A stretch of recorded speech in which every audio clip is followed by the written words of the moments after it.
क्या आप भी प्राइवेट बैंक में जॉब पाना चाहते हैं या फिर किसी फाइनेंशियल कॉरपोरेशन जैसे loan providing company, insurance company या फिर प्राइवेट बैंक? अगर आप भी जॉब पाना चाहते हैं तो इस वीडियो को लास्ट तक जरूर से देखना।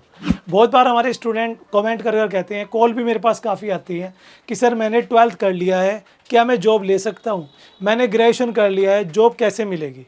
खासकर वो बच्चे जिन्होंने अपनी पढ़ाई कोई स्पेशलाइजेशन कोर्स से नहीं की है, लाइक आपने कोई बीकॉम किया है, आपने बीएससी किया है या आपने बीए किया है और सोच रहे हैं उसके बाद मुझे कोई सूटेड बूटेड वाली जॉब मिल जाए जहाँ पे एसी हो, 10 से 5 की ड्यूटी हो, सैटरडे संडे ऑफ हो और अच्छा खासा इंसेंटिव भी हो।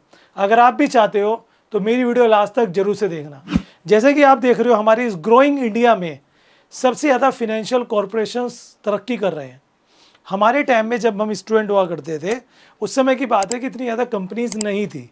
जहाँ तक हम प्राइवेट बैंक की बात कर लें, इंश्योरेंस प्रोवाइडिंग की बात कर लें या फिनेंशियल कॉरपोरेशंस की बात कर लें, इंडिया में इतनी ज़्यादा नहीं थी। लेकिन आज जितनी ज़्यादा कंपनी इंडिया में है उतनी ज़्यादा ही अपॉर्चुनिटी है। लेकिन इनमें जॉब मिले तो मिले कैसे? मैं कई बार वीडियो में बता चुका हूँ कई तरीके जहाँ से आप प्राइवेट बैंक में जॉब ले सकते हो। जैसे मैंने बोला न्यूज़पेपर में जाके चेक कर लो, मैंने बोला है आप इनकी ऑफिशियल करियर वाली वेबसाइट पे जाके चेक कर लो, मैंने बोला है आप यूट्यूब पे वीडियोस देख लो। तो ये तरीके होते हैं, बट क्या इनसे आपको एक अच्छी जॉब मिल सकती है? नहीं। वहाँ से आप जॉब मिलेगी सेल्स की, जिसमें आपको टारगेट मिलेंगे कि आपको प्रोडक्ट बेचना है, आपको अकाउंट्स खुलवाने हैं लोगों के, क्रेडिट कार्ड बेचना है, करंट अकाउंट खुलवाने हैं, एफडी करानी है, तब जाके आपको सैलरी मिलेगी। अगर आपने नहीं किया तो हर 3 महीने या 6 महीने के बाद आपको टारगेट्स अगर पूरा नहीं किया तो आपको हटा दिया जाता है या आपका डिमोशन कर दिया जाता है। प्रमोशन नहीं, डिमोशन। अब ऐसे में अगर आपको बैंक में अच्छी जॉब चाहिए जिसमें आपकी सिटिंग जॉब हो, प्रेशर ना हो ज़्यादा, सैलरी अच्छी हो, प्रोग्रेसिव हो और आपको किसी बड़े बैंक में जॉब चाहिए, तो मेरा मानना है आपको ये डिप्लोमा कर लेना चाहिए, जिस डिप्लोमा की आज मैं बात कर रहा हूँ। मैं बात कर रहा हूँ आज diploma of banking and finance. अगर आप भी चाहते हो कि आपकी जॉब लगे तो मात्र ग्रेजुएशन के बाद 1 साल देना है। उस 1 साल में ये डिप्लोमा करके आपका करियर बन सकता है। बहुत सारी कंपनीज़, अगर आप किसी अच्छे इंस्टीट्यूट से कर रहे हो ना डिप्लोमा, अच्छे कॉलेज से, यूनिवर्सिटी से कर रहे हो, तो वहीं से आपका कैंपस प्लेसमेंट लग जाएगा। अगर आप आज बहुत सारे बैंक ऐसे हैं जो खुद ये डिप्लोमा प्रोवाइड करा रहे हैं। इंडिया के आधे से ज़्यादा प्राइवेट बैंक कंपनीज़ अपने डिप्लोमा बैंकिंग एंड फाइनेंस के खुद कराते हैं। आप चाहो उनसे भी कर सकते हो और वो आपको अपने ही बैंक में जॉब भी देते हैं। ठीक है, तो अब ये ऊपर आपके ऊपर है आप कहाँ से करोगे। तो मैं आज आपको बताने वाला हूँ इस डिप्लोमा के बारे में, क्या एलिजिबिलिटी होती है, क्या क्या आपको पढ़ाया जाता है, ड्यूरेशन क्या होती है, फीस क्या होती है, बेस्ट कॉलेज कौन सा है, कब करना सही है, किसके लिए करना सही है। तो वीडियो अच्छी लगे तो लाइक कर देना और चैनल पर नहीं हो तो सब्सक्राइब कर दीजिएगा। जैसे मेरे पीछे एक इंस्टीट्यूट है, Indian institute of banking and finance. मैंने ऐसे गूगल पे सर्च किया था इसके बारे में, इन्होंने आया तो इन्होंने सारी डिटेल यहाँ पर दे रखी है। ठीक है, तो आप चाहो तो जाके चेकआउट कर सकते हो। गूगल पर आपको ऑलमोस्ट बड़ी सभी कॉलेज यूनिवर्सिटी के बारे में पता लग जाएगा। अब जब हम बात करते ही हैं कि भाई अगर हमें ये कोर्स करना है बैंकिंग एंड फिनेंस का या बैंकिंग एंड इंश्योरेंस का, ये 2 नाम से आता है, banking and finance, banking and insurance. आप अपना इंटरेस्ट देख लो। जो बच्चे अभी 12th कर रहे हैं या 12th में आने वाले हैं, 12th कर चुके हैं, उनके लिए मैं कहूँगा कि आप ग्रेजुएशन कोर्स भी कर सकते हो इस ट्रेड से, बैंकिंग एंड फिनेंस से।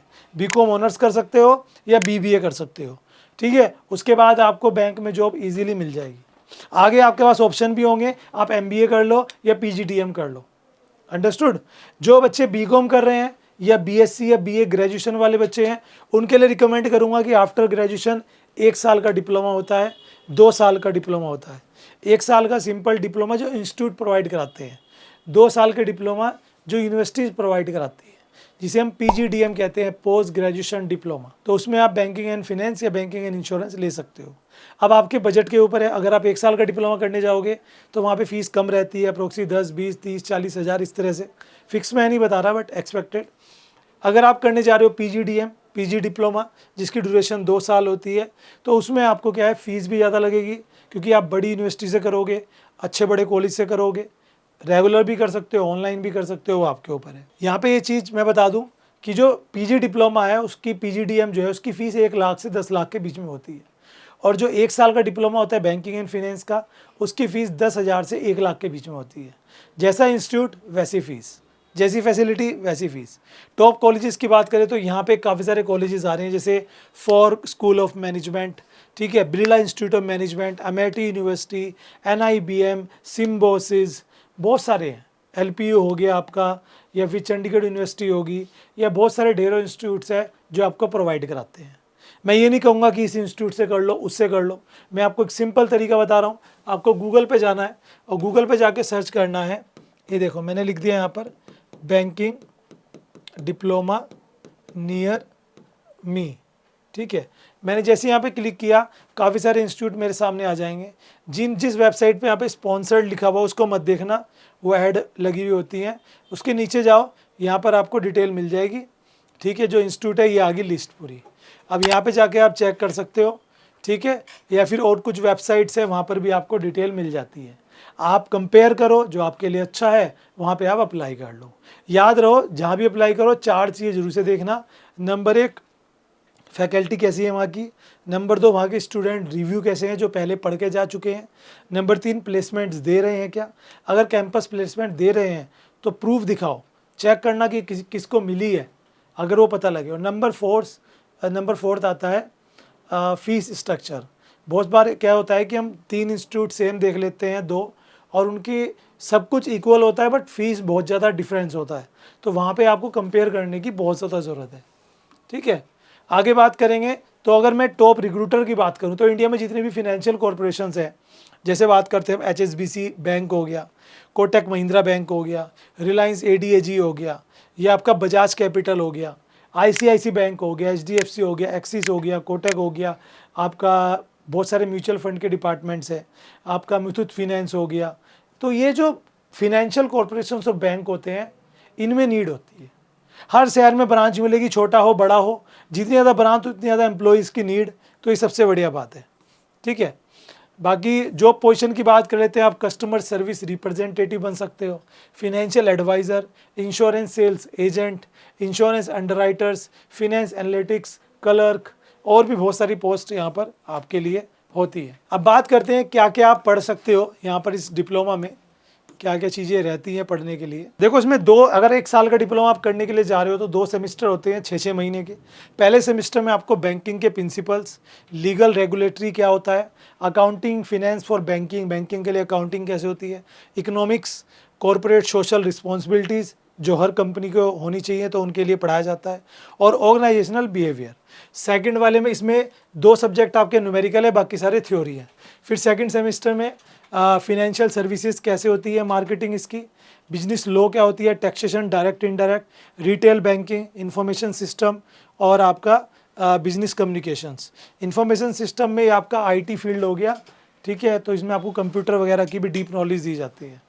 ये दोनों डिप्लोमा करने के बाद 2 बार एग्ज़ाम होते हैं इनके हर सेमेस्टर के बाद, वो आप क्रैक कर लोगे तो आपको सर्टिफाइड कर दिया जाता है, और उसके बाद आपके जॉब के चांसेस मैक्सिमम बन जाते हैं। अब मैं एक चीज़ बताना भूल गया, वो है एलिजिबिलिटीज़।